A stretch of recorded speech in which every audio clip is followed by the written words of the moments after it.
Hello everyone, আসসালামু আলাইকুম। শখের কৃষি খামার দিনাজপুরে আপনাদের সকলকে স্বাগতম। এই যে আমার কবুতরগুলো যেখানে বাচ্চা দিচ্ছে, একটু পরে দেখাচ্ছি না, এখনই দেখাই। এই যে মাটিতে বাচ্চা করছে, এগুলো হচ্ছে এর বাচ্চা।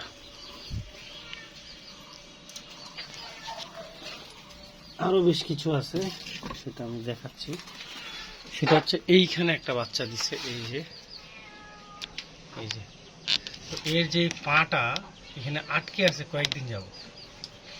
আমি বলতেছি যে এইখানে একটা কবুতর বাচ্চা দিছিল, এটা এদের বাচ্চা। যে এদের যে বাচ্চা দিছিল, সে বাচ্চাটা দেখলাম, পরে আর দেখা যাচ্ছে না কেন।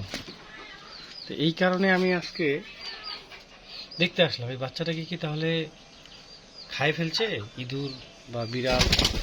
এই যে আমার এই যে ঘরটা, কিন্তু আমি এসে যে ঘটনাটা দেখলাম সেটা হচ্ছে একেবারে হৃদয় বিদারক, খুবই কষ্টের। এই যে পাটা যে আছে, এই পাটা এখানে আটকে আছে, কয়েকদিন যাবত আটকে আছে।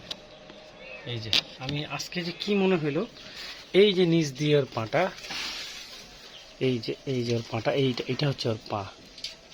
তো কতটা কষ্ট হতে পারে তার, সেটা আমি মানে মানে আমি বলতে পারবো না, এত কষ্ট। এটা এখন খুলবো আমি, এই যে এটাকে খুলে দিব। ভিডিও করা আমি জানি না, তো এটা খুলে দিব এখন। আমি খুলের পরে আমি বাকি ভিডিওটা বানানোর চেষ্টা করব। আবার একটা জিনিস দেখাই, এইখানেও কিন্তু বাচ্চা হয়েছে। এই যে এখানেও বাচ্চা হয়েছে।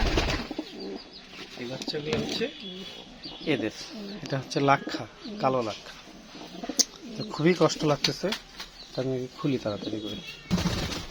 তো এই ভিডিওটা করতে আমার খুব কষ্ট হয়েছে। আমার মোবাইলটাও মাটিতে পড়ে গেছিল। এই যে পাটা খুবই একেবারে কষ্টদায়ক। এখানে এখন হলুদ, লবণ, তেল দিয়ে দিতে হবে। এটা হচ্ছে আরেকটা পা, এই যে এটা হচ্ছে ভালো পাটা, আর এটা হচ্ছে অসুস্থ পাটা। এই যে এটা হচ্ছে ভালো পাটা, এটা হচ্ছে ভালো পাটা, আর এটা হচ্ছে এই পাটা। তো আমি কয়েকদিন থেকে দেখতেছি যে বাচ্চাটাকে আর দেখা যাচ্ছে না। বাচ্চাটাকে আমি একদিন দেখছিলাম, পরে আর নাই। কি কারণে, এটার জন্য আমি আজকে আসলাম। এসে দেখতেছি যে এই যে আমি এখানে কাঠি লাগাইছি, লাগানোর পরে এখানে বাচ্চাটাকে আমি তার পাটা খুলে দিলাম।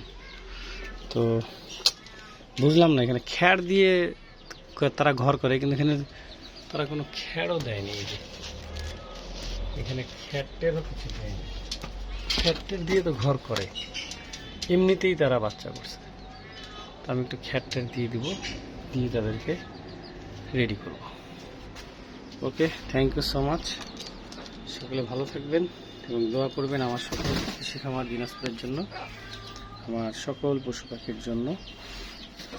ওকে, সকল কবুতর পাগলা এবং পশু পাখি পাগলদের অনেক অনেক ভালোবাসা। আসসালামু আলাইকুম রহমতুল্লাহ বরকাতুহু।